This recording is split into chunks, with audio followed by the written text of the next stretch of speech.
ಹಾಕಿ. ಬಂಧುಗಳೇ,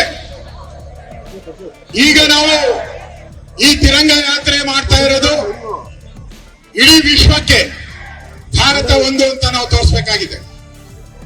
ಪಾಕಿಸ್ತಾನಕ್ಕೆ ನಮ್ಮ ಸೈನಿಕರು ಎದೆ ನಡುಗಿಸೋ ರೀತಿಯಲ್ಲಿ ಅವರ ಭಯೋತ್ಪಾದನಾ ದಾಳಿಯನ್ನ ಮಟ್ಟ ಹಾಕಿದರೆ, ಅದರ ಪರವಾಗಿ ನಮ್ಮ ಸೈನಿಕರು ಅವರಿಗೆ ಧೈರ್ಯ ಸ್ಥೈರ್ಯ, ಅವರ ಕುಟುಂಬಕ್ಕೆ ಬೆಂಬಲ ಮಾಡೋ ದೃಷ್ಟಿಯಿಂದ ಈ ಒಂದು ಪಾದಯಾತ್ರೆಯನ್ನ ನಾವು ಮಾಡ್ತಾ ಇದ್ದೀರಿ, ತಿರಂಗ ಯಾತ್ರೆಯನ್ನ. ಇದು ಯಾವುದೇ ಪೊಲಿಟಿಕಲ್ ಪಾರ್ಟಿ ಅಲ್ಲ. ಕೆಲವರೆಲ್ಲ ಕಾಮೆಂಟ್ ಮಾಡಿದಾರಂತೆ, ನಮ್ಮನ್ನು ಕರಿಬೇಕಾಯ್ತು, ನಾವು ಬರ್ತಾ ಇದ್ದೀರಿ ಅಂತ. ಯಾರು ಬೇಕಾದ್ರೂ ಬರ್ಬೋದು. ಇವತ್ತು ಬಂದಿದ್ದಾರೆ, ಎಲ್ಲ ಸಮುದಾಯದವರು ಬಂದಿದ್ದಾರೆ, ಎಲ್ಲ ಧರ್ಮದವರು ಬಂದಿದ್ದಾರೆ, ಸಮಾಜದ ಎಲ್ಲ ವರ್ಗದವರು ಕೂಡ ಬಂದಿದ್ದಾರೆ. ಇದು ತಿರಂಗ ಯಾತ್ರೆ. ಇಲ್ಲಿ ಯಾವುದೇ ಪೊಲಿಟಿಕಲ್ ಪಾರ್ಟಿ ಇಲ್ಲ. ದೇಶದ ಸೈನಿಕ, ನಮ್ಮನ್ನ ಕಾಯುವಂತ, ನಮ್ಮ ಪ್ರಾಣ ರಕ್ಷಣೆ ಮಾಡುವ ಸೈನಿಕನಿಗೆ ನಮ್ಮ ನಮನ, ನಮ್ಮ ಸೈನಿಕನಿಗೆ ಗೌರವ ಕೊಡಬೇಕು.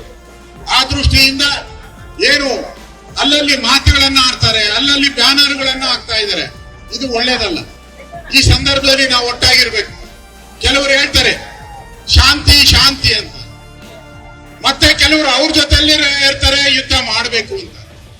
ಇದು ಯುದ್ಧ ಮಾಡಬೇಕು, ಶಾಂತಿ ಮಾಡಬೇಕು ಅಂತ ತೀರ್ಮಾನವನ್ನ ನಮ್ಮ ಸೈನಿಕರು ತೆಗೆದುಕೊಳ್ಬೇಕು. ಹೋರಾಟ ಮಾಡುವ ನಮ್ಮ ಸೈನಿಕರು ತೆಗೆದುಕೊಳ್ಬೇಕು. ಅವರು ಅಂತಾರಾಷ್ಟ್ರೀಯ ಮಟ್ಟದಲ್ಲಿ ಏನ್ ಬೆಳವಣಿಗೆ ನಡೀತಾ ಇದೆ, ವಿಶ್ವದಲ್ಲಿ ಭಾರತದ ಸ್ಥಾನವನ್ನ ಇನ್ನಷ್ಟು ಎತ್ತರಕ್ಕೆ ಏರಿಸೋ ಕೆಲಸ ಮಾಡಬೇಕಾಗಿದೆ. ಆ ದೃಷ್ಟಿಯಿಂದ ಈ ಒಂದು ತಿರಂಗ ಯಾತ್ರೆ, ಇದರಲ್ಲಿ ಯಾವುದೇ ರೀತಿಯಾದಂತಹ ಪೊಲಿಟಿಕಲ್ ಇಲ್ಲ. ದಯವಿಟ್ಟು ನಾನು ವಿನಂತಿ ಮಾಡ್ತೀನಿ, ಎಲ್ಲರೂ ಕೂಡ ಶಾಂತತೆಯಿಂದ ಕೊನೆಯವರೆಗೂ ಪಾಲ್ಗೊಳಿಸಬೇಕು.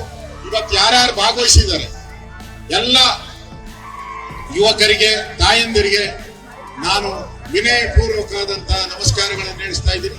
If you like this video, ಬೇಗ ಲೈಕ್ ಮಾಡಿ, ಕಾಮೆಂಟ್ ಮಾಡಿ, ಶೇರ್ ಮಾಡಿ ಹಾಗೂ ಯೋಯೋ ಟಿವಿ ಕನ್ನಡವನ್ನು ಸಬ್ಸ್ಕ್ರೈಬ್ ಮಾಡಿ.